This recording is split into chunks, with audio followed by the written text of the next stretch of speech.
All right, everybody. Hello, hello, hello, and welcome, welcome, welcome. Happy Friday to you. Hopefully, you're having a good Friday wherever you are. Wherever you are, hopefully, well, thank you. Hopefully, you're having a fantastic. Oh, let me move this microphone up there. There, by God, look, I did. Well, all right. It's Friday, guys. It's Friday where we just chill. It's a chill night tonight. By the way, people always say you're always doing the paranormal. Okay, yeah, okay, sunshine. That's why we have Sunday and Wednesday night Bible study for 2 hours.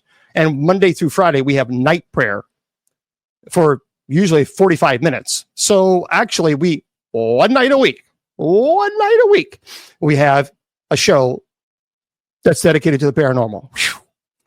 That is cray-cray, isn't it? All right. Let me turn this down here. So, folks, by the way, before we start, we always give the little news. But I think this is very important. I've been informed that Mr. Producer, who is behind the scenes, that April the 1st is his birthday. So this is a royalty-free. Happy birthday to you.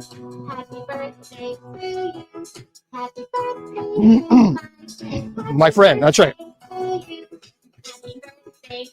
Okay. Very good. Okay, now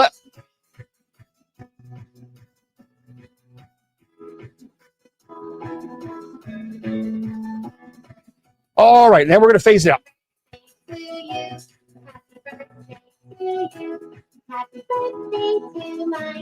Okay, happy birthday. All right, now.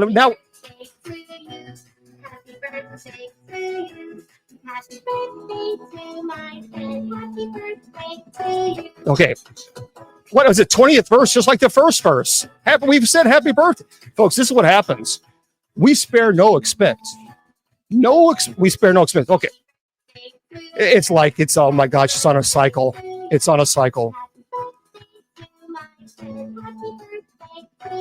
There we go. Oh, we got to turn this down. All right. So happy birthday to our friend. That is enough to drive you cray-cray. My goodness gracious. So happy birthday to Mr. Producer, who's behind the scenes. And we appreciate him. So today is his 80th birthday. Well, April 1st. 80th birthday. Pretty good. And he doesn't look a day older than 79 and a half. All right. So we appreciate that, Mr. Producer. Okay, everybody, let me give you a little bit of some news that we always do before we get into the meat and potatoes of the show. That sounds about right. I want you to go to our sponsor's website. It's usocc.org. All right, usocc.org. We are on. Jesus, my God. See, the happy birthday really messed me up. We are on KGRADB radio. So I need you to go to kgradb.com. All right, KGRAD as in dog, B as in bicycle.com. I need you to subscribe and put Bishop as your promo code. You're going to get 30% off your subscription. Now, look, it's a wonderful website. They have a lot of great shows there. Matter of fact, this show, The Sacred Division, I'm proud to be a part of the KGRADB family. So again, it's KGRAD as in dog, B as in bicycle.com. And put Bishop. Subscribe. It's already inexpensive, but they have some great sites. And if you want to go to my website, you can go to bishopjameslong.com. If you're really bored and have nothing else better to do, well, you can go to that website. By the way, I do have 4 classes. There are 4 classes that are very, very in-depth. Paranormal studies, genealogy, angelology, and demonology. Now, let me just explain something to you. These are my classes, so I have every right to charge as much as I want to charge for my work. They are free. So, trolls, you have nothing else to attack me on. Goodness gravy. Anyway, the trolls, believe it or not, were attacking me because I used to charge $49 to help fund the ministry. That basically comes at $12.50 a class. Anyway, so I decided I'll just give it away. And that's exactly what we're doing. So if you want to take these classes, they're all online. You learn at your own pace. And you also get certificates completion when they're done. It's really cool. Just go to bishopjameslong.com. Click on the class link. They're all online. Again, you learn at your own pace. And bam, there you go. So consider it. And education is crucial. So again, bishopjameslong.com. And then, of course, if you want to go to the church's website, that's usocc.org. Okay, now I want to remind everybody that tonight at 10 p.m. Eastern, we have night prayer as we normally do Monday through Friday. And so please consider joining us. So we start the chat around 9:50 p.m. Eastern. And by the way, if you have prayer petitions that you want us to include for this evening, for night prayer, those of you who are on TikTok, you need to go to my TikTok profile. And I made a video for tonight's night prayer. Just place your prayer petitions in that video. For those of you on Facebook, YouTube, Twitter, well, thank you there, Rodney. Then just simply go to the usocc.org, the website. And it says to become a parishioner. All you guys can do that, by the way. All of you can just go to usocc.org and to become a parishioner, it says click here. It takes you to our Facebook page, and you'll see where Judy Ann posts the prayer petitions. Okay? Guys, I know that people have been trying to message me. Here's the problem. I do this ministry for 100% free, and I don't get paid 1 penny as being clergy. The church doesn't pay me not a dime. So I do this 100% free. Currently, I have over 21,000 emails from people asking me to help them. I have 973 messages on Messenger and 16,000 messages on TikTok. And most of those people are asking me to help because I don't charge. I never have charged. I never will. So I go to people's home for absolutely free. But I can only do so much. So I'm trying to do the best I can. Just got to be patient. And, and the problem is people say, well, you need a staff. I can't, because some people send me some really personal, private information. And so I have to make sure that information is protected. So that's why. Well, thank you there, Jane. And by the way, do me a favor. I think let's try to leave chat on for tonight on TikTok. I don't like closing chat off, as you guys know, for a variety of reasons. The moderators know this. So I prefer to keep the chat on unless it gets so uncontrollable, then let's turn it off. But I really want to keep it on if we can. Okay, that's right. Tonight is a very interesting conversation. So for those of you who are new, if you've never been here before, this is how we roll. I always do a lecture, like the first half of the show, because I believe in teaching. You're very welcome. I don't believe in just sitting here in front of the camera and just looking at the camera and doing what. So I've always believed that you got to teach. Tonight's conversation, so I'll get to your questions, but it'll be around 8:15 or so, about an hour from now. We'll get to all your questions. But for now, I want you to hold your questions, and if you have them, write them down. Okay? Tonight we're going to talk about a really interesting topic. And I want to talk about alien abduction. There's all this, people ask me a lot about alien abductions. What do I believe? Do I believe it's legit? Don't believe? There's so many questions that people have, especially with all these drones that we see and these spheres that we see in the sky as well. It's confusing people, and I get it. It is confusing people. So a lot of people that I've spoken to, I've been in the paranormal field for a long time. The first time I investigated a location was 35 years ago, Waverly Hills. And I've been in the paranormal field for quite some time now, over 2 decades, teaching about demonology and the paranormal and the dangers of paranormal investigating. And I have met a lot of people. I even got to meet Travis Walton and spoke to him. Travis Walton, A Fire in the Sky, the movie A Fire in the Sky. It's based on his life. I had opportunity to speak to him a couple of times. I wish I would love for him to come up to the show. But I've met quite a few people who have said that they have been abducted. That's pretty frightening. When you get abducted through UFOs, aliens, that's Now, we can agree, we can disagree, that's okay. Tonight, we're going to have a special guest on in a moment. And as all of you pretty much know him now, he's on a lot because he's a great friend of mine. And it's Willie Windwalker Gibson.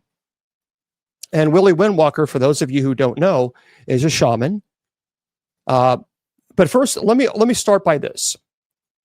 So we're going to be talking about alien abductions, the intriguing and mysterious phenomenon of this stuff. You know, the topic sits at the crossroads of science fiction, popular culture, and I think genuine personal testimony, raising questions about our understanding of reality, consciousness, and even the potential for extraterrestrial life. So our objective today is we're going to explore the history, we're going to common elements, scientific scrutiny around alien abductions, because there are. So let's first talk a little bit about the history of UFO, not a whole lot, but there have been early UFO sightings. So claims of strange objects in the sky, it actually can trace all the way back to ancient times, with historical records and artwork depicting unexplained aerial phenomena.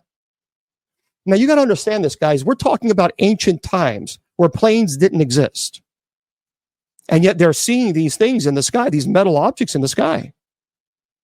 The modern era of UFO sightings is often dated to June 24th, 1947, where pilot Kenneth Arnold reported seeing a series of 9 mysterious high-speed objects near Mount Rainier in Washington. And this event sparked the widespread use of the term flying saucer. I had the opportunity to speak to Captain Thomas Mantell's wife.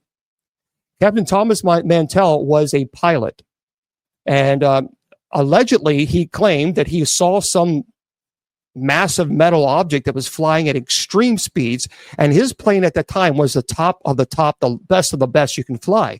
And he said, I can't keep up with this. And now his wife told me that the last transaction between him and the radio was, I'm trying to get closer, and then completely vanished. Now, the first notable alien abduction is really profound.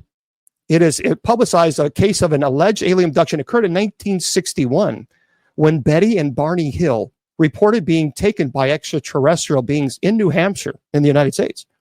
The story became the template for many subsequent reports and is notable for Betty's detailed description of a star map during hypnosis. So if you want to do some research, you certainly can do so. Now, before we get into Willie and talking to him and about because Willie, he says he absolutely had an alien encounter. But first, I want to talk about the 5 types of close encounters. And for those of you on gifts, if you offer gifts on TikTok, if I don't thank you, I apologize. It's because I run the show on 2 different computers. And sometimes when I'm over here looking at this computer here and my notes, I can't necessarily see the gifts. So thank you in advance. And thank you everybody for subscribing. And share. Okay. J. Allen Hynek, it's an astronomer, as a ufologist, developed a classification system for close encounters. And several others have since expanded upon it. Well, here's basically the 5 types of close encounters. First, close encounter of the first kind. So basically a visual sighting of a UFO, typically within 500 feet. I would absolutely say that I had that experience, where the object exhibits extraordinary speed, motion, appearance that defies commonplace explanations. What I mean by that is, so many years ago, I had an online radio show. And a friend of mine at that time said, Bishop, you need to go outside. Something is going on. You need to look inside, up at the sky. And I thought, what in the world? So I walked outside. I saw this metallic object, and it was spitting out like red orbs. And there was a Louisville Metro Police Department helicopter chasing after this thing, but it couldn't keep up. And then eventually it stopped. And the helicopter was kind of hovering around it, and it kept, again, spitting out these red orbs. And I thought, this is insane. And I clearly saw this. As a matter of fact, it was on the news. And then about a year later, I was flipping through the channels, and I think the Travel Channel had the pilots on. And they were talking about this object that they couldn't keep up with. And this was a top of the line, the police department helicopter. They could not keep up with this. I saw the whole thing. And then eventually this object, whatever it was, it just took off so fast. There was no way the helicopter could even come close. Now there's a second encounter of a close encounter of the second kind. It's a UFO encounter that results in physical effects, such as interference with vehicles, electronic devices, impressions on the ground, which I also saw, and a physiological consequence like burns or paralysis experienced by the witnesses. There's also a close encounter of the third kind. It's an observation or interaction with animated creatures or entities associated with UFO. Thank you. These beings are often described in humanoid form, can include communication attempts. Then you have the close encounters of the fourth kind. And that's typically refers to a case of alien abduction, which Willie's going to talk about tonight in his case. The witnesses are allegedly taken onto a spacecraft by extraterrestrial entities, often involving shared narratives of examinations. And then finally, the close encounter of the fifth kind. And this was proposed by ufologist Dr. Stephen Greer. That he would be amazing to speak to, have on the show. It involves human-initiated contact or communication with extraterrestrial life forms, often through proactive measures like meditative states or the use of technology, etc. So you have basically, when you're talking about the common elements in abduction narratives, first you have the capture. So abductees are often being allegedly taken from their home into some type of vehicle. Sometimes there are examinations. It's a recurring theme. It involves abductees being subjected to medical-like examinations. Oftentimes there's communications, but it's through telepathy. It's frequently cited as the mode of interaction with these beings. And then there is the return and aftermath. So abductees are usually a return to the original location. Not all the times, but certainly sometimes. So our guest tonight is, again, he's a very good friend of mine. I've known him and his wife for quite some time. And his name is Willie Windwalker Gibson. He is a shaman. He's a supernatural consultant, member of of course, he has a foundation, the founder of Soul Warriors Supernatural. He's been in the paranormal community for over 50 years. 50. His team is based in Louisville, Kentucky. He has 2 books, The Shaman Windwalker and Soul Warriors. You can purchase those on Amazon. Now, Willie does animal totem readings, cleansings, blessings, and weddings. He is Cherokee, as am I, and Irish, and he lives in Louisville with his wife, Shaman. He is a UFO contactee, has been abducted. And tonight you will hear the story of this abduction. And it's pretty fascinating. So, Willie, how are you doing? And thank you for being on the show. I'm doing fine, James. So first of all, how's Shaman doing? Is everything doing okay with her? Yeah, we're still going through some things, but we're making it. Good. Well, Willie, this is a very interesting conversation, especially when you start talking about alien abductions. And I understand there's a lot of people who are skeptical on this topic, and I get it. I understand the skepticism. I think there's a difference between being skeptical and cynical, though. And we can be skeptical, but when you're cynical, that's just very negative, and you're not open to the idea of people's lived experiences that Willie has had, and even myself. And I think it all starts with opening your minds and just listening to the conversation. So first of all, before we get into your abduction case, can you share your journey about becoming a shaman? What drew you to that path, and what is a shaman, if you can explain that? A shaman is somebody that's very spiritual, James. It's almost like a priest-like thing. We deal with different things. We deal with earth, wind, fire, and water. We deal with all spiritual aspects. Anything spiritual we're into. And when I was called to be a shaman, I didn't really want to be one because, I was a police officer, and I met a shaman in a cemetery one night when I was on patrol, and he kept on me and on me and on me until I finally had to turn my badge in and go into shaman training. And I went through different shamans and learned the shaman way, and that's how I got started. And also, of course, what people may not know about you before they start immediately throwing out all kinds of judgment, you and Shaman are also a very devout Christian. Yeah, I was raised up Pentecostal. All right. So there we go, guys. So look, I know people immediately going to say, oh, it's evil, it's evil, it's evil. But I think before we start judging people, maybe we should start learning first. So, and I'll get to your questions later, guys. In about 8:15 or so, we'll get to your questions. But right now we're going to do this presentation first, and then we'll go into your questions. And believe me, we'll spend plenty of time on them. So how does your shamanic practice influence your daily life? James, I just live my life a day at a time, and things just happen, whether it's spiritual or cosmic. If ghost shows up, or I have to do a healing. And here lately, I've been doing a lot of healing of shaman, and I do a lot of counseling online. I haven't been in the field for a long time because of shaman's issues, but I still get online, and I do give out counseling, and I give out. People contact me about different cases and things like that, and I still help people out. Okay, so let's get into the topic for the night, because it really does frighten a lot of people. And I understand, because look, folks, whether you like it or not, there are some very, very credible individuals who have said that they have either been abducted, or I've seen this. I don't have to swear on the Bible. I mean, it was on the news. So, first of all, let me just say this, because this is important. This is my opinion as an exorcist, I do not believe that aliens, UFOs, I don't believe that they are demons.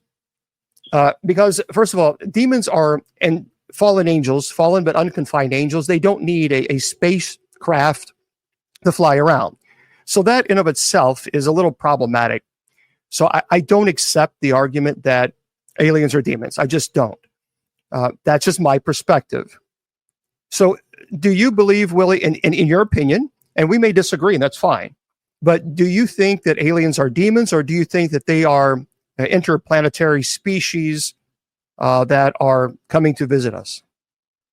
Interplanetary and dimensional, James. Every culture's got the good ones and the bad ones, and aliens are good and bad too. And going back to where you saw the spaceship shooting out little spears, mm-hmm. I was involved with that deal that night too. I'm telling you, I will never forget that. Now, I'm going to talk about my experience once. I have no idea, and I'll be very curious to see what you think.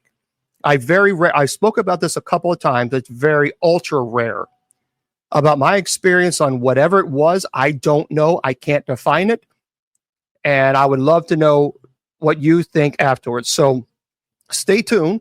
I don't know. I have no idea what I experienced, but I experienced something that I do know. All right. Well, the things that were coming out of that spaceship when you saw it, James, were like drones. And one came to my house that night and woke me up. It was outside my house, and it was outside one of my bedroom window, and it was a glowing orb about the size of a basketball, and it was just hanging there midair. And I jumped up and looked out the window, and the second I did it, it went straight up. And the next morning, I found out about the helicopter incident. But yeah, I was in on that deal that night. Okay. So, but that's a story of the close encounter of the first kind. But I don't know if I've ever told you the story that I had. That I don't know what this. I'll tell you in a moment. First, I want to hear your story first. So, can you explain what it means first? What is a UFO contactee? Because you say that you're a UFO contactee. What does that mean? I had no idea what meant up until 1965, James. I was a regular kid. I like to watch TV shows, stuff like Star Trek and stuff like that. And actually, my father was really into science fiction too. So I got to thinking about it one day, and I thought, well, maybe my dad was an abductee too way back when. He never just telling me anything about it. But my first recollection was I was playing out in my backyard, and it was 1965. And I was a kid that was kind of a loner, I was kind of heavy set. And back then I had a gimpy leg. And, I was the kind of kid that didn't have a lot of people wanted to play with me. So I would go outside and I would find things to do. And I was outside playing, and I happened to look up in the sky, and I seen this star. Well, it was like 4:00 in the afternoon, and I was by myself, and I kept watching this star, and it kept getting bigger and bigger and bigger until finally, it just shut down, and it was a silver metallic round thing that looked like an upside down bowl, and it had all kinds of lights around it. It was pulsating, and I was looking at it, and all of a sudden there was a flash of light. And then the next thing I know, I'm standing in my backyard, and it's dark. No. So was that your, and by the way, let me just say something. I've known Willie for many years. Willie has never once has Willie ever lied to me. Never once. Willie is a sound moral character. I absolutely am convinced that he is 100% gifted. And he's never once in all the years, and I've known you for a long, 20 something years, nearly 30. I've known you for a long time. And so if Willie says that this is what he experienced, I'm absolutely convinced of this. And again, that we're not trying to convince anyone of anything. We're just trying to say, look, this is his experience. Now, what that means, you'll have to determine that. So was that your first encounter of a UFO? Yeah, James, it was, as far as I can remember. And I'd even remember that for a long time because I went back into the house, and it was like 9 o'clock at night, and it was dark, and my dad got all over me. They couldn't find me. They were getting ready to call the police, and I had to make up a story fast. And I just told them I was out playing, and I just lost track of time, which I lied to my father because I didn't know what happened. Oh, wow. I was a backyard 1 minute and it's daylight, and the next minute it's dark, and something like 5 hours had gone by, and they couldn't find me anywhere. They searched the whole neighborhood, and I just told him I was just playing, and I just lost track of time. And of course I got sent to my room, and that was my first real encounter, but I didn't know it was an encounter. I didn't know what happened that night. So what you're saying is this happened during the day, and then by the time you basically came to, were you in the backyard and it was nighttime? Yes. Okay. I was back in the same spot, but it was nighttime. It was 5 hours had been missing, and I was sent to my room, and I lay down on my bed, and I was looking up at the ceiling, and I was kind of figuring out what to do. And this voice came to me, "Everything will be all right, Willie. Everything will be all right, Willie." Wow. Well, up until that time, as a little kid, I could hear spirits. So when I would hear spirits, I didn't think too much about it.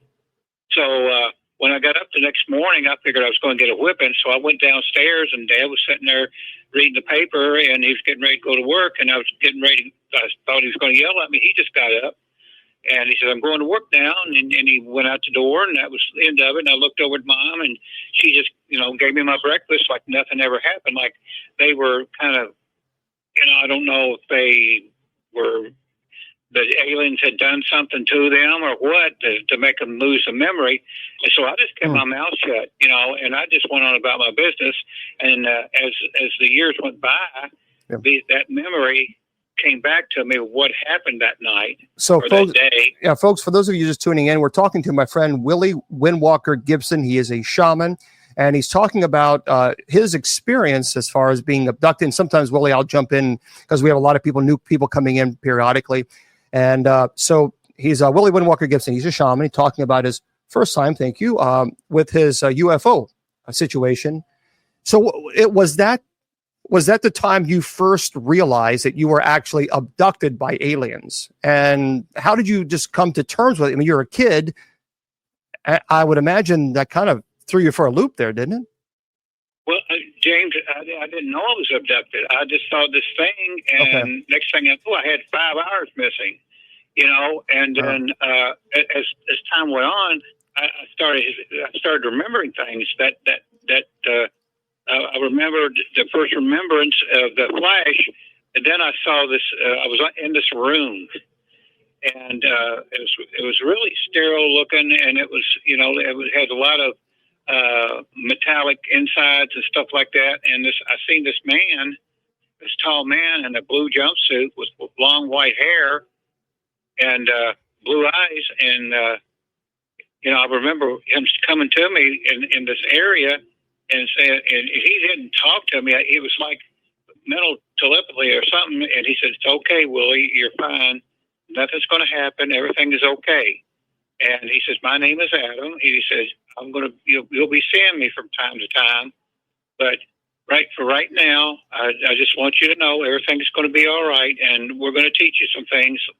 And then it kind of faded out. No. And I think that was my first memory. So that was your first. So you didn't see the grays. You saw this long-haired.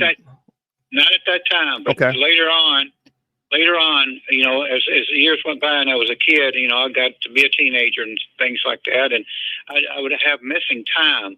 This one time I was about 13, 14 years old, and I was visiting my aunt in the country, and she had a trailer, and I would go visit her on the weekends. And next door there was another trailer that had a girl that I would spend some time with. And one day we decided to go for a walk in the woods. Well, there's a big thing of woods out behind my aunt's trailer, and as we walked through the woods led into a clearing. Well, when we was walking, and we went through the clearing, there sat that silver metallic ship on the ground, and her name was Denise. She looked over and she says, "Look at that." And the minute she said that, she kind of fell to her knees and laid down, went to sleep. And I turned, and as I was turning, Adam was standing right in front of that ship, and he bent motion to me to come over. And I wasn't scared or anything. I just started walking, and he looked at me. And when the door had opened up, that's the first time I was introduced to the grays. It was the blue grays, I thought. The color was, because they were like 3 or 4 foot tall, and they were standing just inside the ship. And I didn't think anything about it. I walked in, the ship was Adam, and the next thing I knew, I was back outside the ship, standing beside Denise, and I watched the ship raise up and shoot off.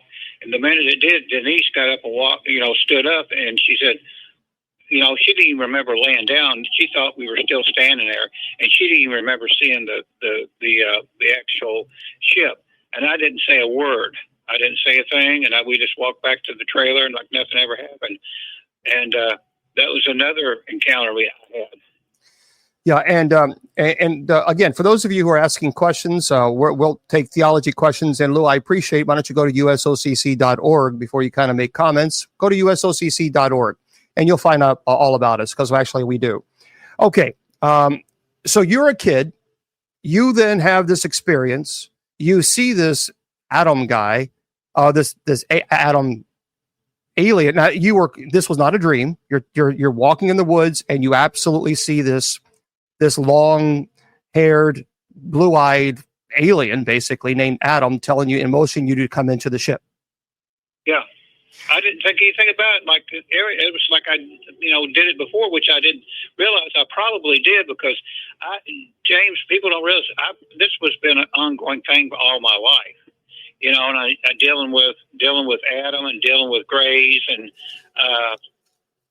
getting memories that, being taught that, how the earth was in danger and things weren't going to be looking so good, weather-wise and earthquakes and stuff like that. And he actually even told me that there was going to be, in the future, this is way back then, and I think it's come to pass now, that, that there will be massive landings on Earth where people will see things as they happen. I mean, the military won't be able to cover it up. I mean, it's going to happen.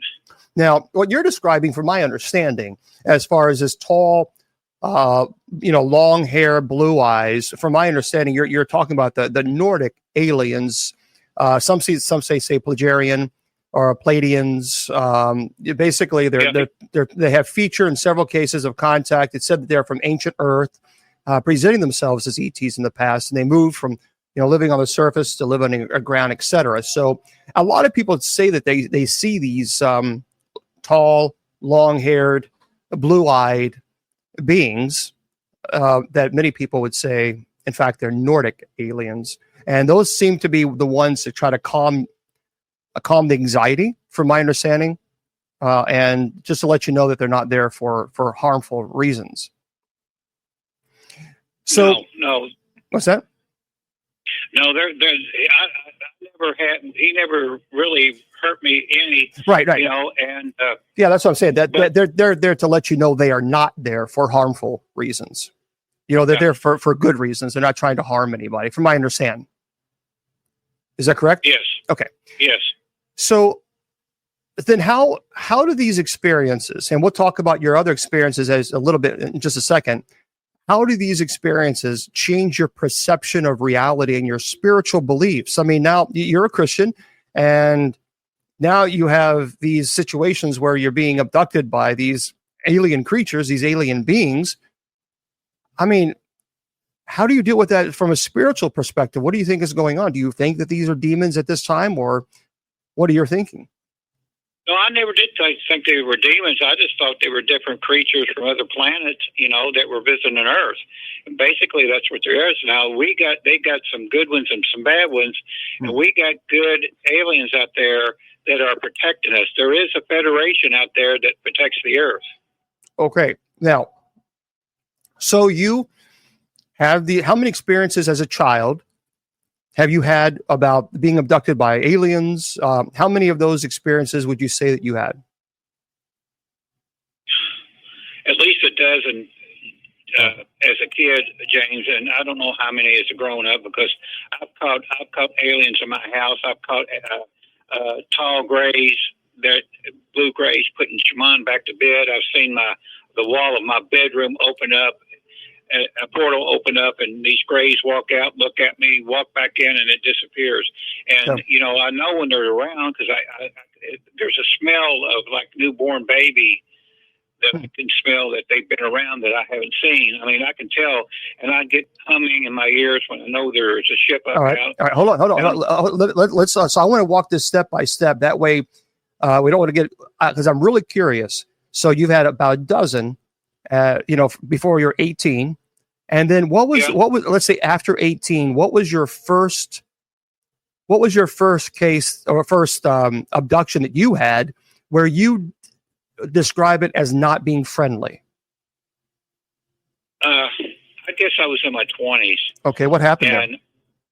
Yeah, it was in my 20s. And I remember waking up in this room, and it wasn't like the first spaceship type of thing I had with a metallic and all that. I woke up in a room on a table, James, and I was looking around because I could see and hear, but I couldn't move. And I could see these little creatures, like grays, little grays. And there was one great big gray, was a little bit lighter than the rest of them. I don't know if he was a doctor or a scientist or whatever. And I was in this room, and I was looking up, and I could see these crystal-like things coming down from the ceiling, and they had like needles on them. I can remember feeling a needle, go into like my belly. I felt something really painful, like in my neck, and one of these needles came up from the table and hit me in the back of the neck, which later I found out it was an implant they put in there. I mean, it was really bad, and of course, they were going over other parts of my body that I ain't going over with. Right. So the implant. How do you know that it's an implant? Was it ever X-rayed? What had happened, James? This was like in my 20s. I noticed there was a pea type lump on the back of my neck. I never did think no more about it. I went to the doctor lots of times and to get X-rays of my head and stuff like that, and nothing was ever, no metallic thing was ever found. And about 2.5 years ago, my back of my neck really started hurting really bad, and I reached back there, and that little pea had grown to about the size of an egg. Oh wow! So I went to the emergency room and told them I thought they took a look at it, and the doctor said, Mr. Gibson, I'm going to go ahead and lance this and see what is in there. So they cut it open, and he started pulling all kinds of strings and things out of there. He said he couldn't understand what this was. It was like organic material. He says it's almost like something exploded in the back of your neck that had all kinds of wires and things, but except they're not wires, they're like strings. So he went on ahead and cleaned it out and sewed me up. And the only thing I can think of, James, that it either was self-destructed or in some way malfunctioned, and it just got infected back there, and they had to go ahead and take it out. But when they took it out, he said he'd never seen anything like that before. They took it to get biopsied, and James, I never did hear any more about that. That's interesting. So have you never heard any more? There's a lot of things that I've done to, I've saved fluids and things like that I found on the bed, and I've actually sent them out to be analyzed, and lo and behold, they've always lost them. I've never got an answer back from anything. And the time that they were, I woke up and I was watching them put Shaman back to bed. I turned the light on, and she had two black eyes and had some green stuff coming out of her nose. Okay, hold on. So you got to set these stories up. Because that's pretty profound what you're saying. So we have to set that up. What do you mean that you saw things, fluid coming out of it? You're going to have to set what happened. Tell us in the beginning what happened there. I woke up one night, and like I said, I saw one of the taller beings had Shaman in his arms, and he was putting her back to bed. But and then Shaman had woke up, and the reason she had woken up is because she had to pee, and she came out of the trance, whatever, and she woke up. The minute she woke up, it realized, that she was too, so it backed off.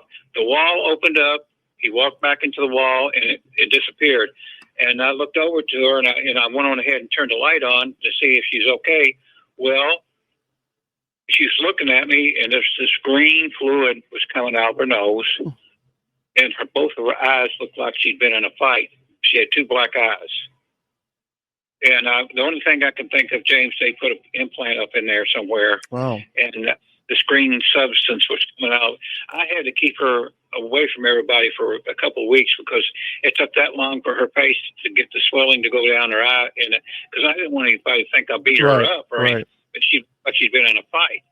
And things like that, and like I said, we would wake up at times, and there would be, like, that green fluid would be on the bed, on our pillows. And like I said, I would send them out to get analyzed, and nothing would ever come of it because they would, I'd call about it, and they would say they never received it. Who did you send these? And where do you even begin? I sent a bunch of the stuff to Lexington to a lab. Somebody from MUFON, I contacted MUFON. All this stuff was going on, and they told me what to do, and to send the stuff to a lab to have it analyzed. And I never did get anything back. That's when I started. That's where I got when I was in my early 40s, middle 40s. I got hooked up with MUFON because they knew I had been a contactee and I had been abducted, and they thought I would be a good subject to be one of their investigators and do counseling for MUFON. And so, for those of you who don't know, Willie, of course, Willie is he's a shaman. He is a Christian, and he's a former police officer. And so he's talking about his experience regarding. I've known Willie for a long time, well over 2 decades. Very honorable man, and he's talking about his experiences as being abducted. It takes a lot of courage to be willing to say, look, this is what happened to me. And for you obviously have had so much more experience and regarding this. So I don't know. It would seem to me. So when you're good experience, when the experience that you had that you wouldn't consider evil, that's one thing. But when you're taken against your will, and then you're having medical procedures being performed on you, first of all, it's a violation of your rights, of your will. But wouldn't you consider that demonic, or do you think these are just interdimensional beings that's using us as bait for any type of medicinal reasons or whatever it might be? I think it's just they're checking us over, James, our DNA and all that. It's nothing demonic. It's just a race just wants to know about another race, And there's different types of grays, and you got good ones, you got bad ones, you got some that are drones, you got, it's just a madhouse out there. I've been dealing with this for 50 years now. I mean, I can remember being taken to different places, and it's coming just recently, in the past 20 years, started coming back to me that, the bases that I were taken to and what I saw in the bases and all this kind of stuff, and dealing with men in black and all this kind of stuff. It's been, and that's not besides being the other spiritual stuff that I go through with the spirits and all kinds of other cryptids and all that. I've got all this in one big pot because from the age of 10, I don't know if I was been groomed for all this stuff, because everything you can think of in the supernatural I've been into. So, all right. So you have these experiences, and they seem aggressive. That you've had these cases. Tell us a story of that where you were abducted as an adult. Is there one story that really stood out to you that even shakes you now, that makes you uncomfortable to discuss? I was setting out. This was just before Shaman and I got married. I was setting out one time, just outside. It was nighttime. I was just sitting in a chair. I was by myself. Of course, I looked up and I seen this thing coming down. And of course, there was a flash of light. And this time, I remember being aboard the ship. And this time, it was Adam. And he told me he's going to take me someplace. So I sat down and waited. I don't know how long. And finally, he said, "I didn't even feel like we were even moving, but evidently we had gone, because when the door opened up at the ship, I was inside like a cave, like a thing, and it wasn't." It was just like I knew I was underground, and I was kind of shook up by that, because I didn't, up until this time, I never did remember being any place but where I was picked up to begin with. And of course, I followed him out. He said, "Come with me," and I went with him, and we was walking like it was like an underground city, James, and I'm pretty sure we were still on Earth. As a matter of fact, he told me we were. And there was trains running underneath this area, and I looked over, and it's like a big laboratory, and I could see things like people in giant cylinders. It was like a pale blue type of water or liquid. I could make out the kind of forms of people. I don't know if they were people or other aliens in this. And we was walking. He never did say anything. He just wanted me to see what was going on. And I could see other humans there that were like scientists that were in lab coats, and they were working, and they never did say anything to me. We were just walking like down a long road runway type of thing, and I could see the trains passing by. I mean, these were like super, super fast. You couldn't even see who was in them. And he was showing me around. He said, and he looked at me. He said, this is one of our bases here on Earth, and but I just wanted you to know everything that you see here. I want you to keep to yourself and don't let anybody know it, because one day all this will be made clear to everybody. And I'm just showing you this just to be showing you this, that everything is okay. He said, and then he said, "Come with me," and I followed him back to the ship. We went back into the ship. I sat back down. It was like it didn't take any time to go back to where we were. I would say a matter of minutes. And when the door opened back up, I was, the door never opened back up. He just said, "I'll see you again, Willie." And then there was a flash of light, and I was sitting back in my chair on my front porch. So I know that there are several types of alleged alien ships. So first of all, there is what's called the Foo Fighters. Basically, Foo Fighters are a type of UFO that gained prominence during World War II. They are mysterious glowing orbs. They were often reported by Allied pilots in Europe and the Pacific. And pilots described them as small, bright lights that would follow their aircraft, performing extraordinary maneuvers that defied the capabilities of known technology at the time. Despite their frequent sightings, however, the Foo Fighters never displayed hostile behavior, and their origins really remain unclear. So that's one form.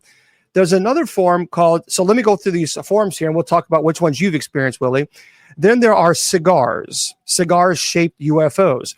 So if you ever picked up a UFO book in the 90s, then you'll have seen the elongated, objects that resemble a shape of a cigar. The UFOs are often described as large and metallic, lacking any visible wings or propulsion systems. Then there are saucers, and disc or saucer-shaped UFOs are the classic image that most people associate with unidentified flying objects. The crafts are typically circular or oval in shape, resembling a flat disc or saucer. Now, witnesses often report a doomed top and bottom, with the edges sometimes featuring bright lights, rotating sections, even windows. There's a term called the triangle UFOs. They are triangle-shaped crafts, are often reported as having 3 distinct lights at each corner, sometimes a larger light in the center. The UFOs are typically described as black or dark in color and known for their silent, steady flight. Witnesses often report seeing them at low altitudes. And then there are spheres, which are orbs or spherical UFOs, which I've talked about. And then there's called boomerangs. Boomerangs-shaped UFOs are typically described as large V-shaped craft resembling a boomerang. These UFOs are often reported to have a series of lights along the leading edge, and with some witnesses describing them as having a dark metallic surface.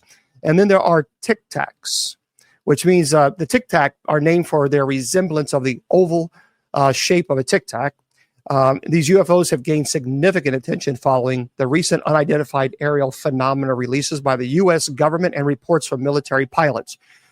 So out of these, Willie, from the Foo Fighters, the cigar shapes, the saucers, the triangle UFOs, the sphere UFOs, the boomerangs, and the Tic Tacs, which one have you seen the most? Okay, that would be the saucer shape. But James, I had a dealing with the triangle back when I had a radio show, and I had a night where I did a UFO special when I was talking about what we were talking about now. The show ended about 10 o'clock, and I went outside to get some air, and I looked around, James, and I seen these 2 lights coming in the distance. This is when I had my house. And I watched these 2 lights, and lo and behold, each light was a jet, one of our jets, and in the center was a small triangle UFO, and it came right over my head. They flew right over my head, as if it was intentional, because I had been talking about triangle UFOs on my show. Oh. And sure enough, they showed up and to show me the triangle.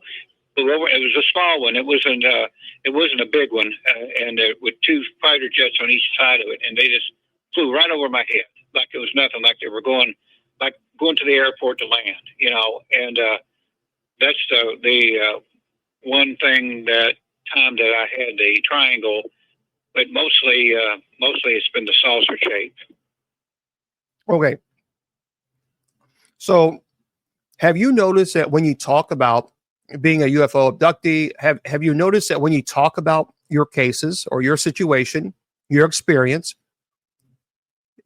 the more that you talk about them, does that perhaps maybe cause the activity to increase, or have you found any type of evidence to show of that?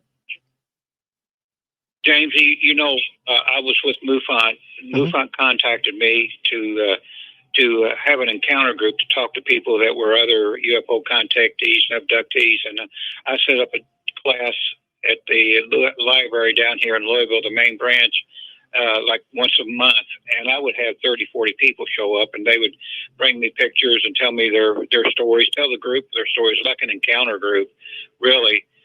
And this went on for about 6 months. And then one day this guy walked down, and he had a crew cut, and you can tell he was military, and he came in and sat down, and when I started the group, and he raised his hand. He said, "I'd like to show you something." And I said, "Okay."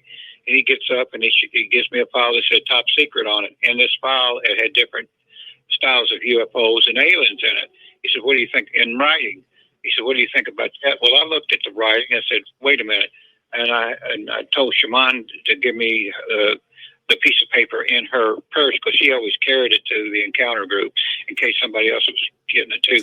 She opened up the paper. She had been doodling and drawing these symbols and things, and he looked at the symbols. He said, "Where did you get this?" She said, "It just came to me." He said, "I sit down and I do these drawings like hieroglyphics." And she said, "I had no idea what they are," and it matched up with everything he had. Wow. And he grabbed that file back from me, James, and he walked out. Well, after that, I started having problems. I started having phones calls that were hang-ups. I started being followed by black SUVs. I also had one, try to kill us. Unalive. And I told Shaman, I said, "This is getting too hairy. I'm going to disband this group because I don't want anybody to get killed." So I went on ahead and disbanded the group. And, for a while after that, I still had black SUVs following me, and they would show up in different areas where I show up at. I don't know if I was being monitored some way or what, but I would have hang-ups and all that kind of stuff. And this went on for a few more months after that. I guess they were satisfied that I was backing off having these encounter groups. And they're in their way, they were telling me, "Shut up and don't say anything else." And there was another thing that I remember too when I was a MUFON investigator. Shaman and me were driving home one time. We pulled up in front of the house and we looked up in the sky, and there was a long tank-like thing that was about, I don't know, several thousand feet above our house, and it was kind of turning over and over and over like. I said, "Shaman, run in the house and get the camera. I want to get a picture of this." By the time she got out, this thing had shot up into the sky. Well, I went on ahead and made a report to MUFON. I called the MUFON headquarters, and they told me that they had a report to this thing in my area, so I wasn't the only one that saw it. So come to find out, I've been investigating later on. There's a lot of things going on out there in space that people wouldn't believe, and we have NASA and things like that, but we've had a space force for years, and I was doing research, and they had pictures of this cylinder, and what it was, it's like a craft that takes up supplies to other ships. So that's what I saw above my house. I don't know. I think they come and just show me certain things, and just to tell me things were still going on up there that I just don't need to worry about. Right. So I don't worry about it, James. There's nothing I could do. I mean, I'm pretty sure that every now and then I get a visit. Every now and then I get a hum in my ear, and that tells me that there's something's going to happen, and there's a ship in the area or something. And for those of you, if you have any questions, you can go ahead and ask them now, and we will entertain them and throw them out to Willie. So you say that you have basically signs, knowing when it's going to happen, when you're going to be abducted. Can you tell us what those signs? So you have humming in the ears, the smelling of a newborn baby. What else? Yeah. What else can you note? I get disoriented, so does Shoot, Yeah. And when I hear the humming, I can go outside, especially at nighttime, and look up, and you can see these things bouncing back and forth up in the air. Like, "Hey, we're here, we're watching you, we're getting ready," and then, they usually wait till I go to bed, right, and do what they need to do, because they try not to put any kind of stress on us now, because I guess we're older or whatever they're going to do, or contact me, whatever. And when was your last? When was your last abduction? James, it's been years. I don't think that we've been abducted for years. But they let me know that they're around by the hum in my ear. So that's basically what's going on now. So I had to block a clown. Imagine that. All right. So So you're saying you're having a humming in your ear now?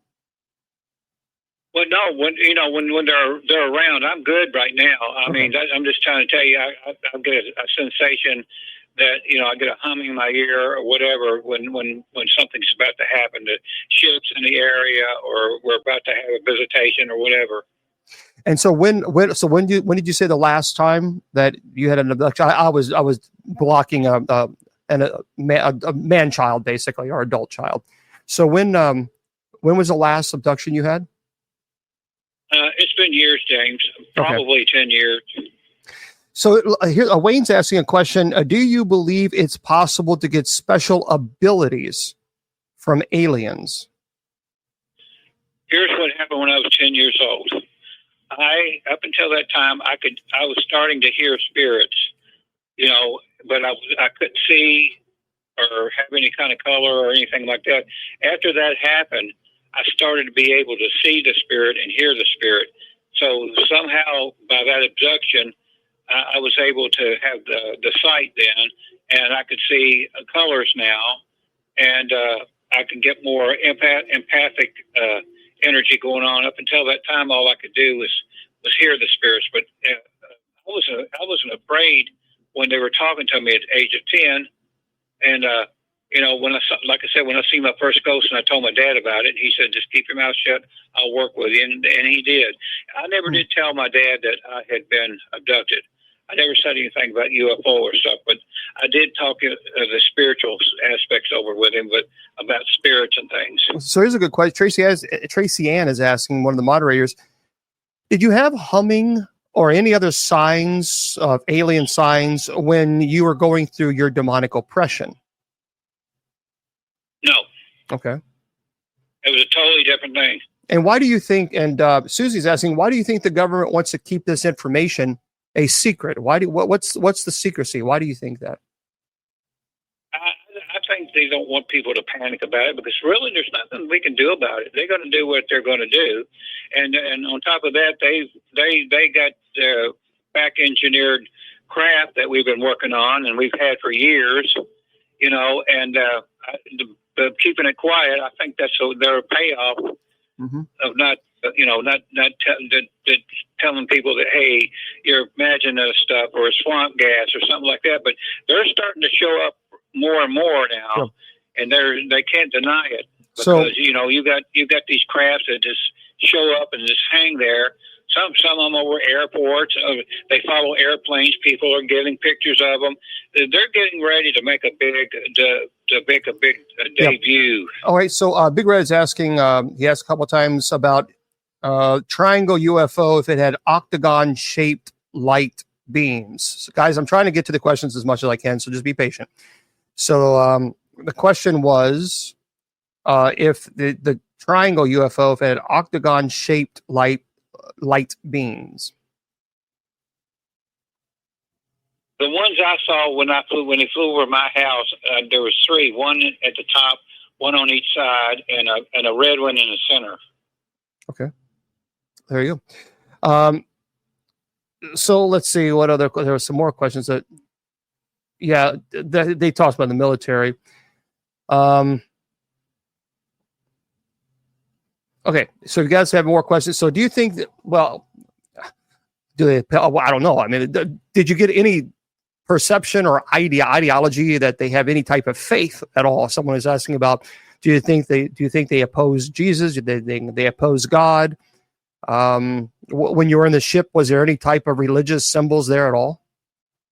I didn't see any, but they didn't talk about any kind of religion, James. But then they didn't talk God down or anything like that. They just was strictly, like scientific type of stuff. Okay.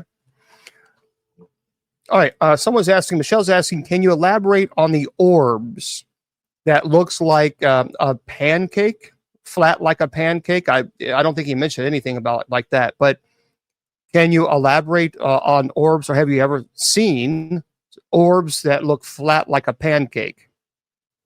No, I haven't. Okay. And they communicated him through telepathy.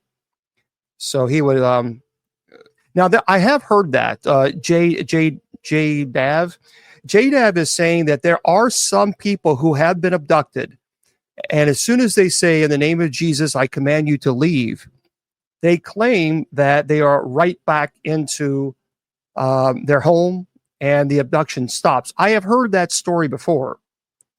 What are your thoughts on that? I don't know, James. I never have invoked it. I haven't never said that. At the times that I've had experiences, especially with the Nordic people, I didn't feel at all threatened or anything. It's almost like, it was almost like an angelic type of energy. But I never was scared up until the time that I couldn't move and I saw these needles and things. That would be pretty terrible, I mean, to experience that. Yeah. Now, someone was talking. Have you ever seen what's called an acorn UFO? Kind of like an acorn shape, almost looks like a saucer, like a flying saucer. But there are some people who say that they're seeing acorns, UFOs that look like acorns. I've heard of them, but I haven't personally seen any, James. Okay, and now that's a good question. V. Lopez is asking, do you think the different ships are different races of aliens? Oh yeah. They're different races and different ships. Do you know, is there a particular ship from your experience that is more prone, like for example, the cigar ship or the triangle ship or the oval ship? Is there one particular ship that is more notorious for doing abductions, that do experiments on people against their will? I really don't know, James. All I can tell you about is the saucer. I have. That's the only one that I have really dealt with. Okay. But I know there are more different styles out there with different types of aliens. Now, what about Area 51? What do you think is going on in Area 51? Oh, they're back engineering things there from saucers. They've got aliens working with them, and there's also a place in Utah that's up. That's a lot of work too.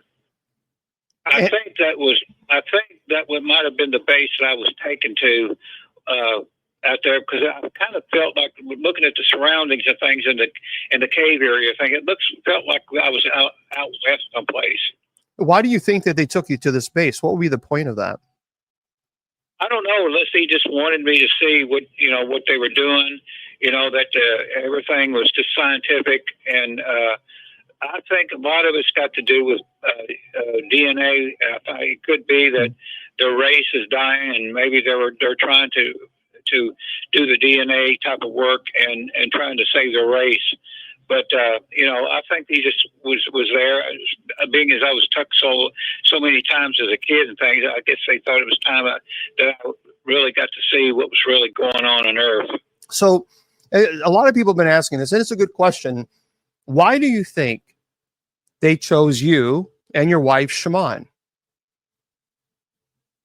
James, I always thought about that. I think it was my Native American heritage, because, like I said, my dad had a really good interest in space and watching space shows and things like that. And he was from the hills of Kentucky. I mean, this was an Army hero and all this kind of stuff. But he loved outer space movies and things like that. I kind of think it was a generational type of thing. I wouldn't be a doubt that my dad had been abducted. Yeah, and he mentioned something in Utah. So, do you think that? Now, you had mentioned a couple times that you think there's going to be a big, kind of like, I don't know, people are going to see these things. They're going to see the mothership. People have been talking about this. Do you think this is going to be a great big expose coming? Do you think that they're going to finally show themselves? What is your perspective on that? I sure do. Really? And there's nothing that we're going to be able to do about it, really. And we're not going to be able to touch them with our weapons and things. And it's not going to be like the day the Earth stood still type of deal. I mean, it's going to be a peaceful. The peaceful ones are going to land and teach us some things, teach the world some things. And there are there are aliens out there that really want to do us harm, and we got aliens out there that are protecting us too. You know, there is a federation of planets.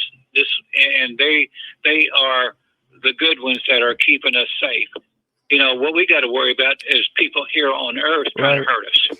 Now, Sarla's asking a question. I don't know much about this. Does Willie know why the natives near Skinwalker Ranch will not speak of the UFOs? Is there a particular reason? They're sacred to them, James. Just like the Skinwalker, they won't talk about the Skinwalker either. And I, even though I have had a couple of cases, I don't speak of it that much too, because these things, you know, especially the Skinwalkers, they can follow you anywhere, and I just try to keep a low profile on them. But they're sacred because the natives there know there are portals there and dimensions that things come in and out of, and to them that's sacred. And can you summon them at will? Does that work that way or no? James, they know when I'm in trouble. They know when I'm sick, and they know when I've been injured because it's happened before. I almost died in '99 from a stomach problem, and I was, I came out of surgery, and I wasn't doing well. I had a fever, and they were packing me ice and all this kind of stuff. And people might think I was delirious, but I looked out my window and I seen a flash of light out my window. Them let me know they're there and they're watching over me. So, a lot of people are fearful, when you're talking about alien abduction and these things taking you against your will. I mean, that's pretty frightening versus, you aliens that just take you up to the ship just to speak to you, to get to know you. It seems for me, at least from what I have read, most of the cases that I have read about alien abduction seems to be about the Greys that actually do terrible things, which is not appropriate at all. It's against people's will. But it seems like that seems to be the majority of cases that are being reported, that there's some type of medical procedure that they're doing on these people against the will. Have you found that to be true? Yeah, Travis Walton had the same experience. I've met Travis and talked to him too, and he had the same type of experience. I think that was the Greys that he dealt with. Right. Yeah, that could be pretty frightening. I mean, when you have a situation where people are being taken, abducted, and then having medical procedures being, especially I've heard some really god awful nightmare stories where people were completely aware. They were absolutely awake. It wasn't a dream. They know the difference between dreaming and what happened. But I mean, I've read some cases where, it will give you nightmares. They have a device that the person's laying down on the gurney, and the device will be a very sharp needle coming right towards your eye and doing something. I can't imagine that. Now, how many of those cases how many of those abductions have you had where they did medical procedures on you? The one that I only remember the one, James, and I have had problems with my eyesight ever since too. They had to do 5 surgeries on my right eye because I had eye detachment and retina detachment. It took 5 surgeries to get me 50% of my sight back in that eye. So I know a lot of these procedures.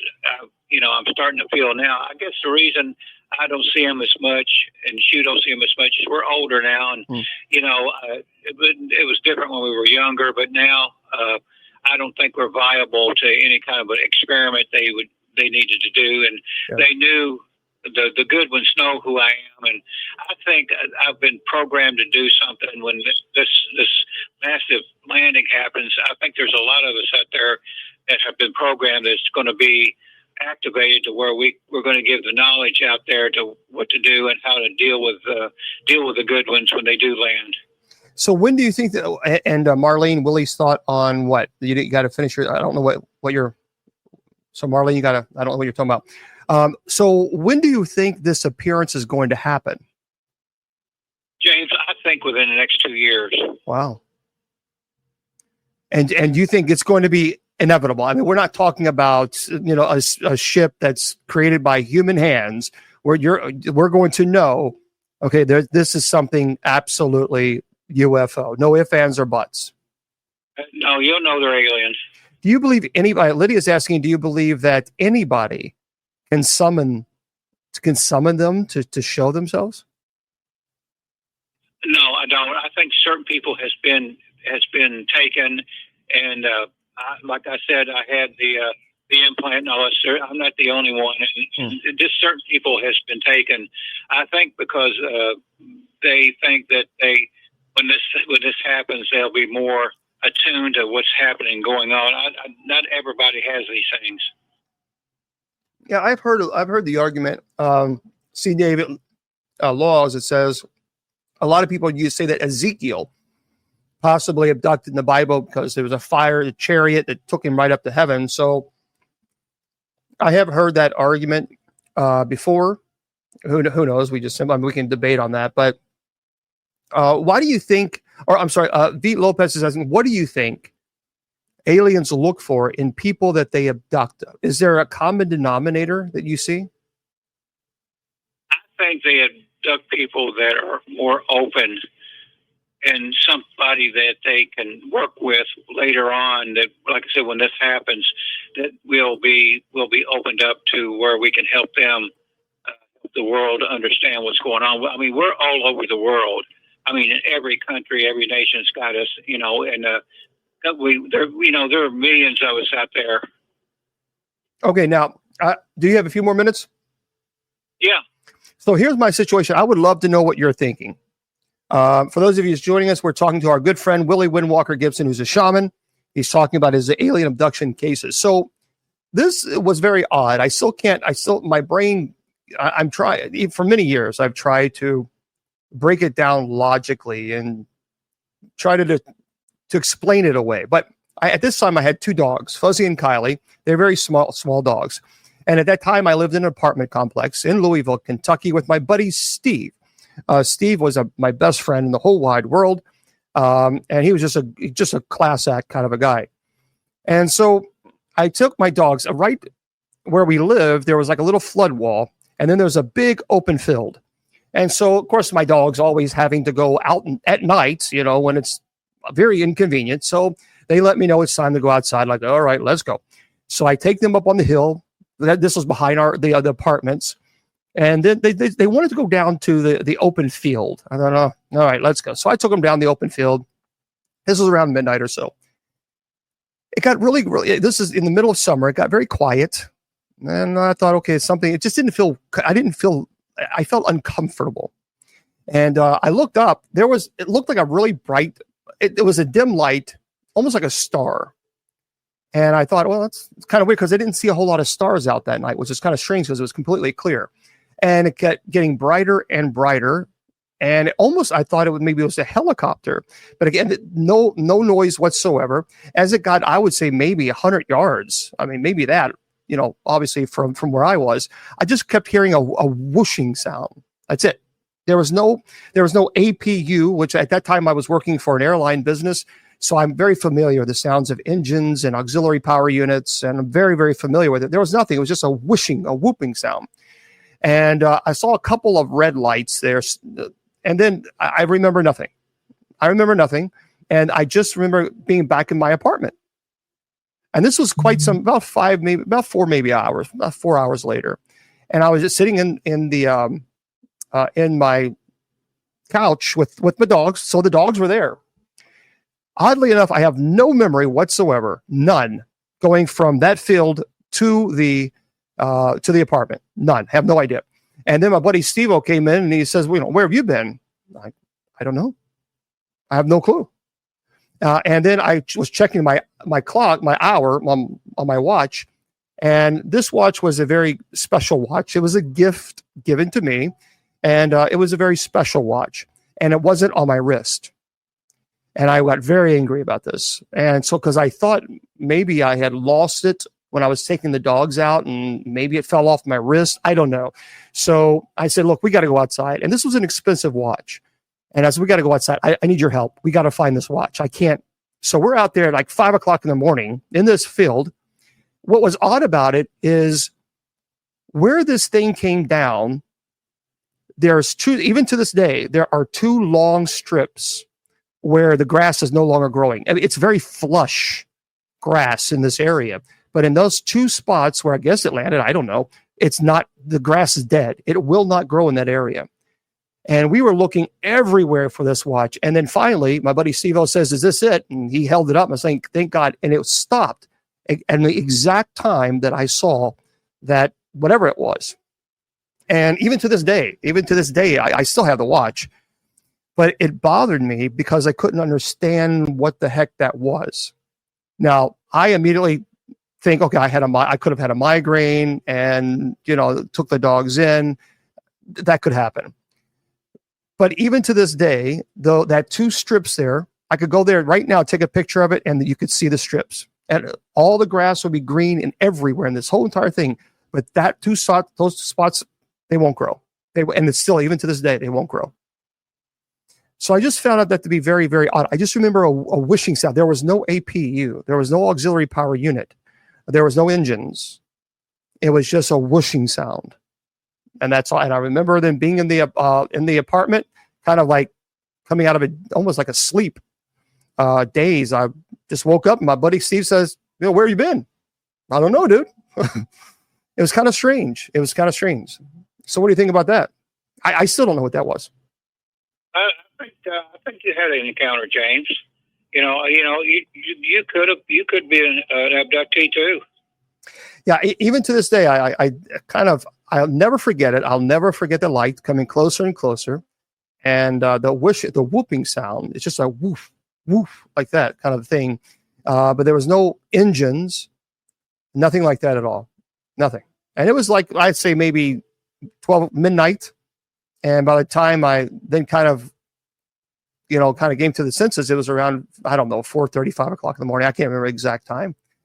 But yeah, we went out and found the watch actually right next to the where those two strips are.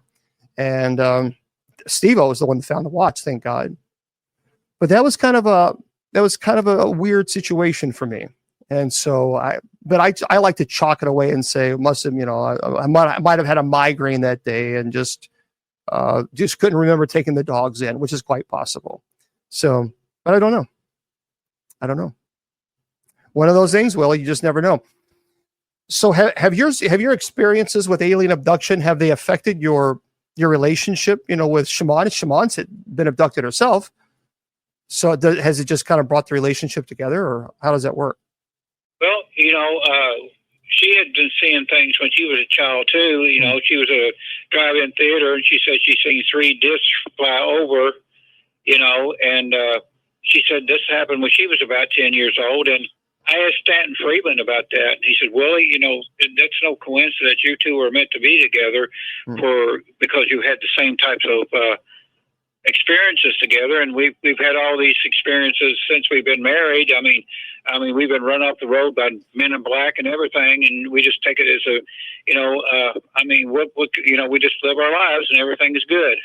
So now someone is asking, Dolly is asking, what about these crop circles? Do you think that these crop dusters, these crop circles are man-made, or do you think there might be something with that? I think they're being made by aliens. I think they're their way of communicating. I don't think that those are man-made. I mean, they've actually got it on video, one of these things making a crop circle. So I know for a fact it's alien. And have you and Shaman, someone's asking, have you and Shaman been abducted together? You know what, James, we've had, but I know Shaman has because of the ordeal with the black eyes and things. Okay. Well, yeah. Well, Willie, I want to thank you so much for your willingness to come on and chat with us. I mean, it's been a pretty intense conversation, and I really thank you so much for chatting with us. James, you know me for years, and people would think, well, there's no way this guy could have gone through all this and done that and seen this and been experiencing that. But I think I was put here on earth to experience all this stuff and anything in the supernatural. That's why, I put supernatural consultant when on my, when people ask me about it, because there's nothing that I really haven't had experiences with. Well, you've been in the field for so long, I would imagine so. So I really thank you so much for chatting with us, and spending an hour and a half with us. And of course, we look forward to having you back definitely again very soon. Okay, I'll be here. Thanks, Willie. All right, bye-bye. Okay, everybody, that was our friend Willie Windwalker Gibson. It's interesting because when you talk to people, who have had experiences like this is why I always have an open mind.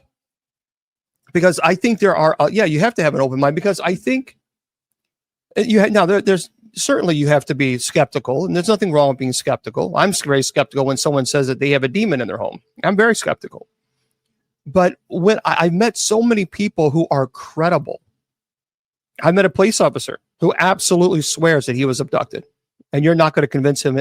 He's never written a book. He's never done any of that stuff. Not that there's anything wrong with it, but he absolutely is 100% convinced that he was. So I met people, I've been in the paranormal field, as far as going on paranormal conferences for now 25 years. It's a long time. And I met a lot of people through the years. Now, there have been some people you kind of scratch your head and say, yeah, I don't know that one. And then there are some people, there is no ulterior motive. They're not trying to sell you anything. They're not trying to sell you this or sell you that. They're just telling their story. They have nothing to gain by telling you their story. Big Red. I've heard about that. So I think there's something. I don't know what my experience was. I don't know. That's the answer. The jury is out. I know that I experienced it, and I know what I saw. Well, I know that I saw something. I know that I heard that whooshing sound. I know that today, right now, if I went there, I could take a picture and you see these two large strips. The grass is dead. It will not grow just in that section alone. I know but what it was, I don't know. I have no idea. But it is interesting when you think about that. Let me just share this with you really quickly. This is so the term contactee refers to a person who claims to have had direct communication encounters with extraterrestrial beings. These individuals often report experiences that go beyond UFO sightings, describing interactions involving messages, guidance, physical contact with these things. And a contactee, to use ufology lingo, is indeed someone who has had a close encounter with extraterrestrials. It is difficult, however, to pinpoint exactly how common contactees are. Studies and anecdotal evidence suggests a small but significant percentage of the population claims to have had direct contact with extraterrestrial beings. Thank you. Listen to this. A survey conducted by the Roper organization in 1991 found that about 2% of the American population believed that they had experienced an abduction or close encounter with extraterrestrial. And the figure translates to basically millions of people in the United States alone. So you got to think about that. I mean, 2% doesn't sound much, but if several millions of people are claiming to have had this experience, and from different races, different financial backgrounds, different even religious backgrounds, and they're all reporting something that's very similar. So I don't know if we can necessarily just immediately dismiss it and say it's just nonsense. I would disagree. The only thing I remember, my dogs, normally they would sniff around and just, be dogs. But I remember the last thing I remember is they just kind of stood still next to me. That's all. And then it just this object, whatever it was, came closer. I could see the red lights and the whooshing sound. And the next day I was in my apartment. So I don't know. I don't know what it was. I have no idea. We can debate and argue, and I don't know.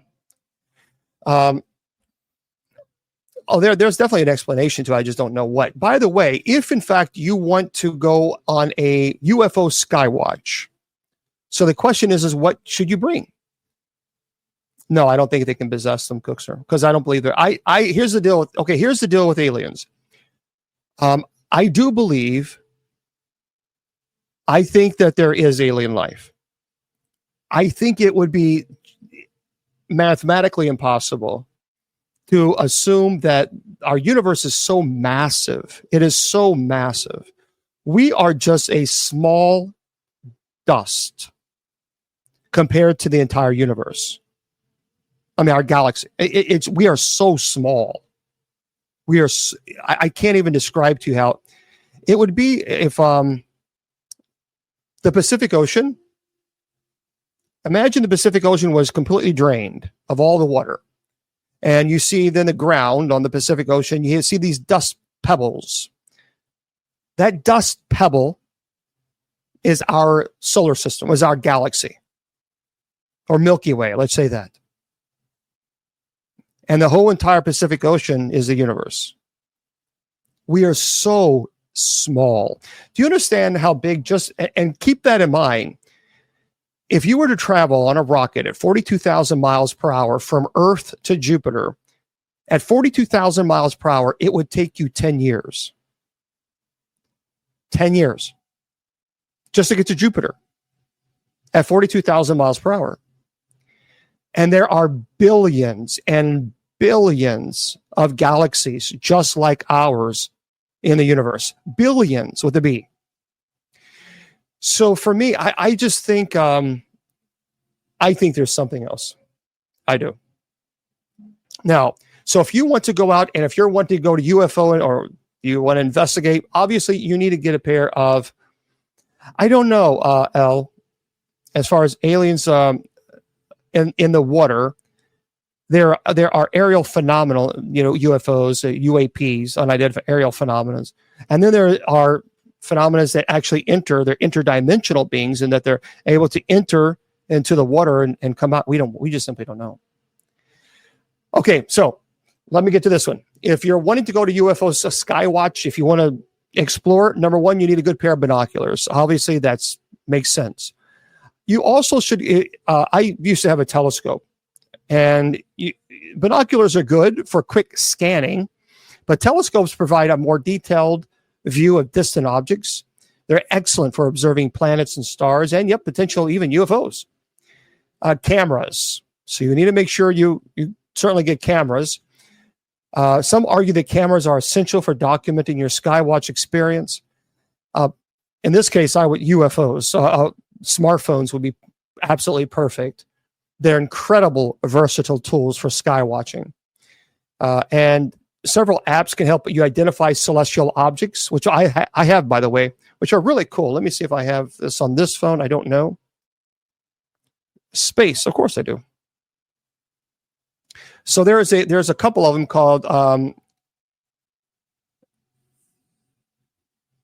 there is Star Celestials. There's several apps that you can download, and what you can do is open the app and you can put your phone here, and it will show you where every single planet is and what you're seeing in the sky. So like Sky View, that's a very good one. And I can't do it now, but like if I were to do it here, I could see what is in the sky, and it will actually show you, okay, that right there is a Titan 4B RB. It's really, this is really pretty amazing. If you've never had this, it's a rocket body. It actually shows you.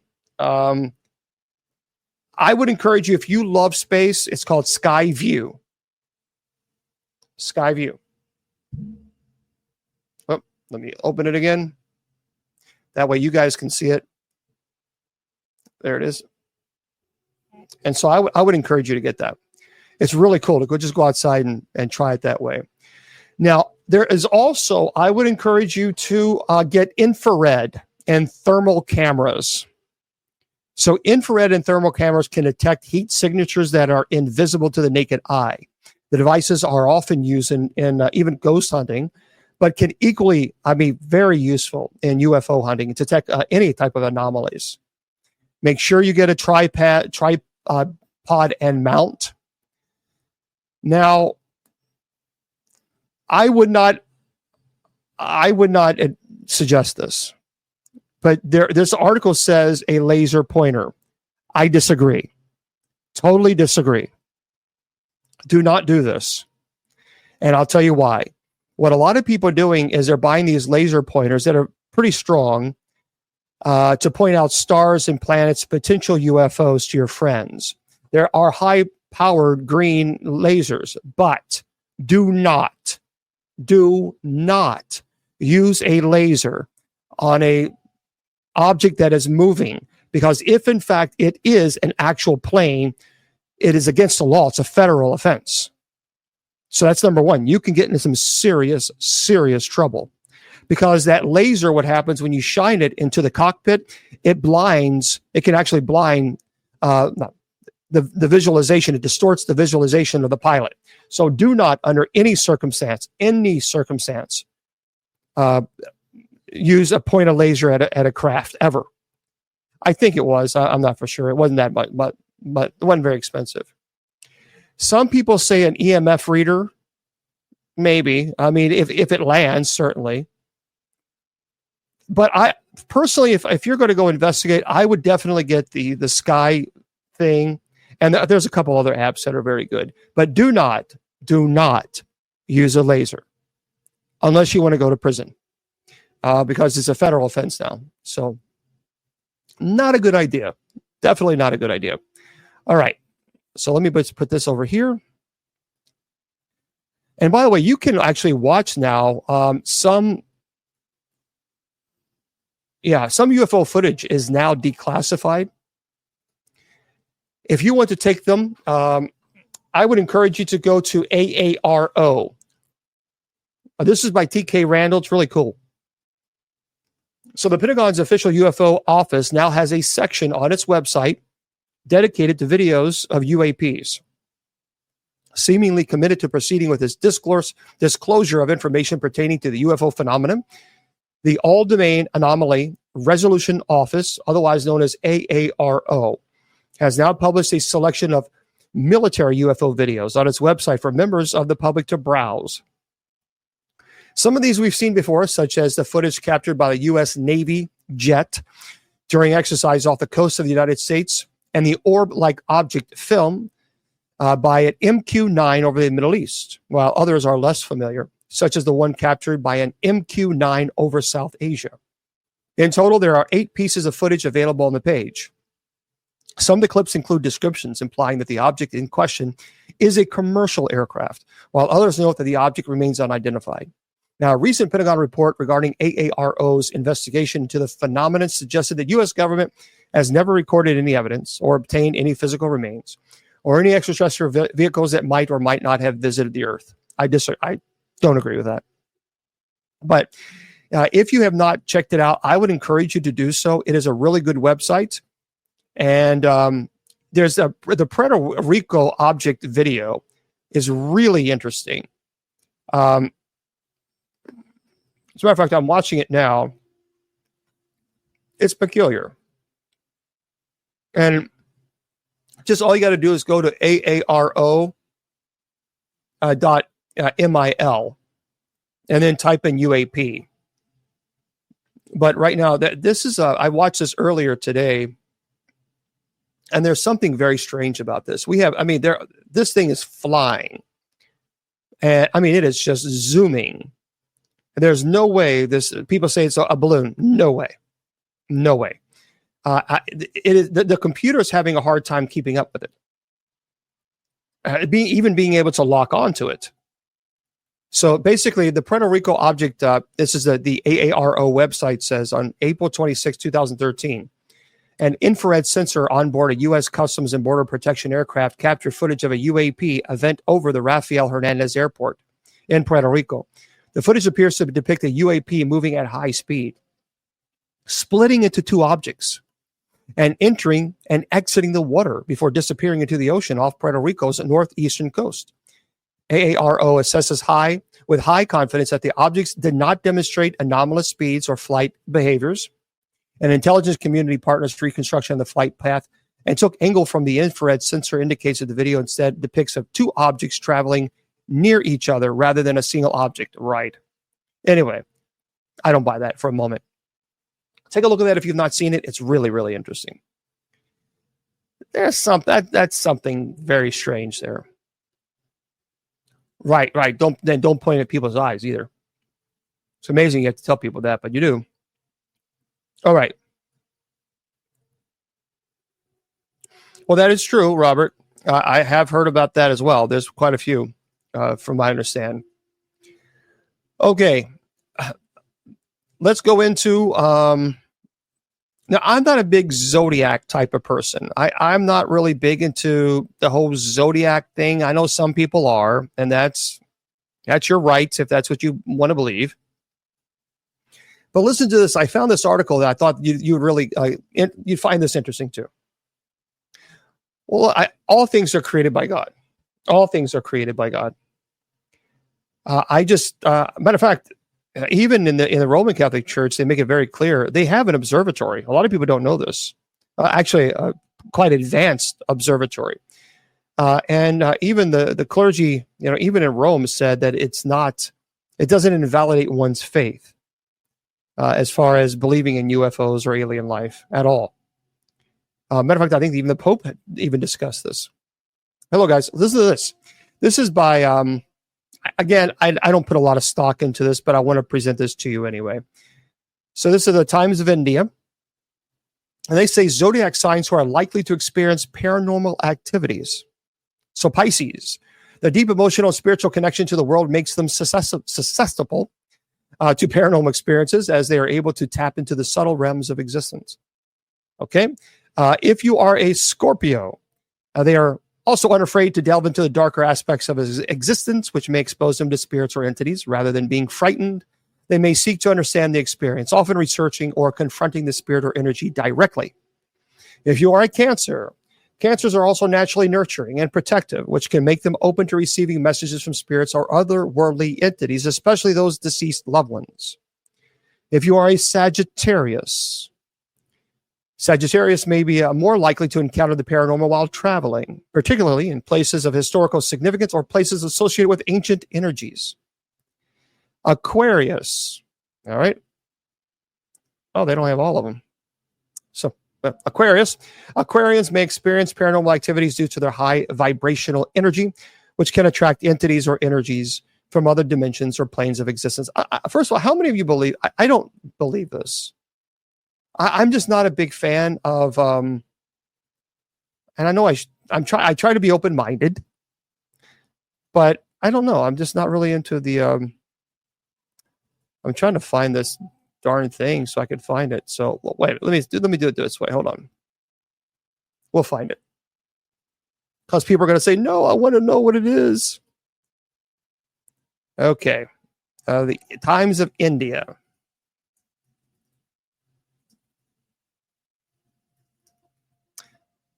There we go. All right, now we're gonna pull it up, and you guys can go. We can go from there. There we are. Okay, so we left off on somebody.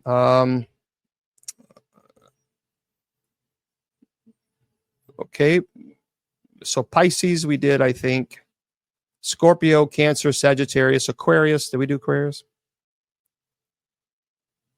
They actually stop. That's it. That's actually the answer.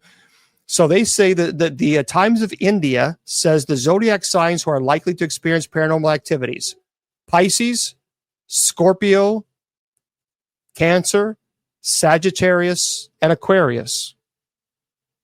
That's according to the Times of India. So if you're not one of those, they say you're not experiencing it. I don't know about all that, but again, I don't know if I'm not a big fan of that. Yeah. Okay. This is a real interesting read here. I love ghost towns. I don't know about you guys, but ghost towns have always been fascinating. It always fascinated me. And this is by Jess Flaherty. So inside a real life ghost town frozen in time with items left exactly where they are. So it's based in the Bodie Hills, California. The town was once a bustling place with influx of miners and businesses, families, and more. It's completely deserted. Has anyone ever been there? It's called Bodie Hills, California. Has anyone ever been there?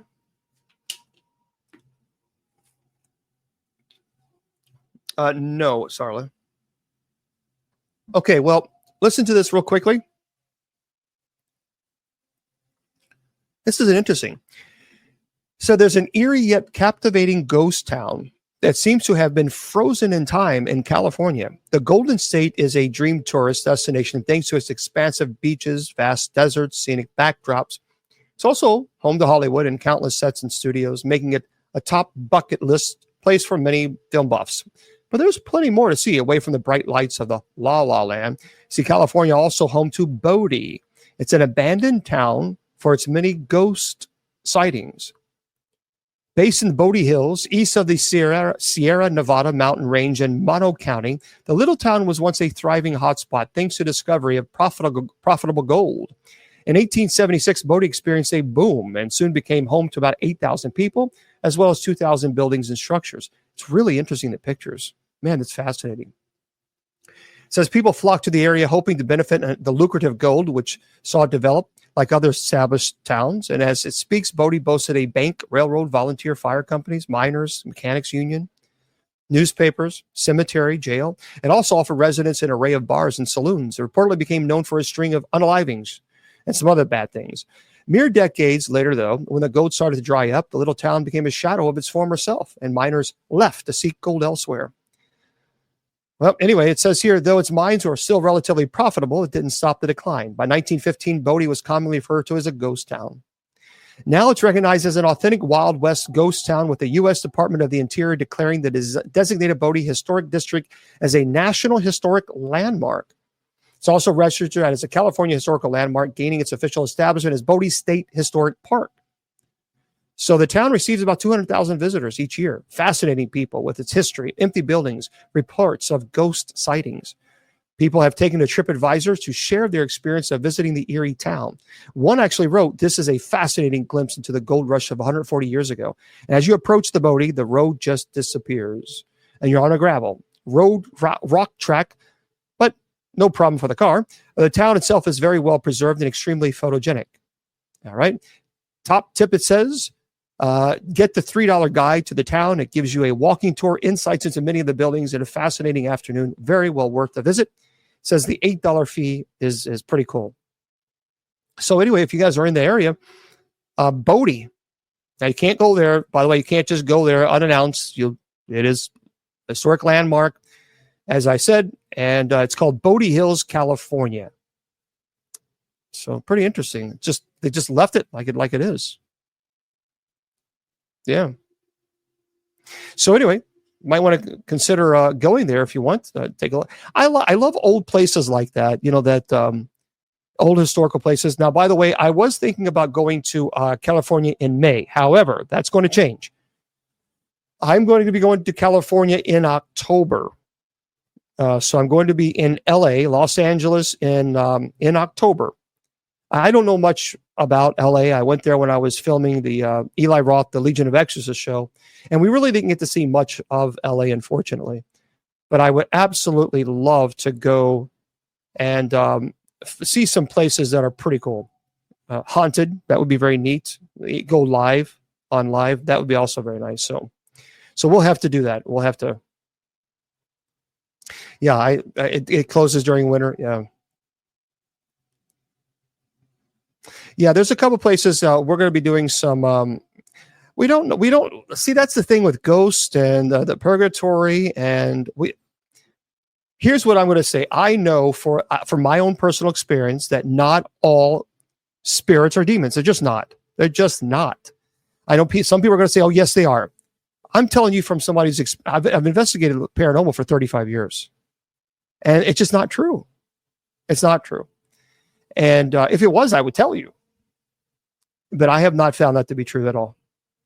Yeah, the Cecil Hotel, you got to be careful with the Cecil. The Cecil is not in a very safe neighborhood, and it's kind of shady. So you got to be very, very careful with the Cecil. But okay, I'm going to plan on that's going to be in October. So we're planning on. I would love to find a place in Los Angeles that is haunted, that would like for me to do a live show there. That would be a lot of fun. So we don't know, Linda. It's the jury's still out. There's a lot of theories, but we just simply don't know. Okay, for those of you who are listening to this on podcast, we're going to say goodnight to you guys. So remember, everybody, we're to a little bit later on tonight. So we are going to have our night prayer, as we do every night, Monday through Friday at 10 p.m. Eastern Standard Time. So please make sure that you join us. By the way, this is being podcasted. So I'm going to do this right now so you can watch this later or listen to it later. And what you need to do is go to Bishop James Long, LONG.com. Scroll down to social media links. And I'll be with TikTok. I'll stay with you guys for a little bit afterwards, just a little bit. And let me do this now. That way you guys can have it. So it will, like I said, it's all podcasted. And there you are. You can go to bishopjameslong.com, scroll down to social media links, and where it says Spreaker. And if you click it, click on Sacred Division. Okay, my friends. Those of you on Facebook, YouTube, Twitter, Twitch, Instagram, Rumble, and KGRADB Radio, remember I tell you all the time, your value does not decrease based on someone's inability or refusal to see your worth. You're priceless, and don't let anybody tell you or convince you otherwise. Good night, everybody.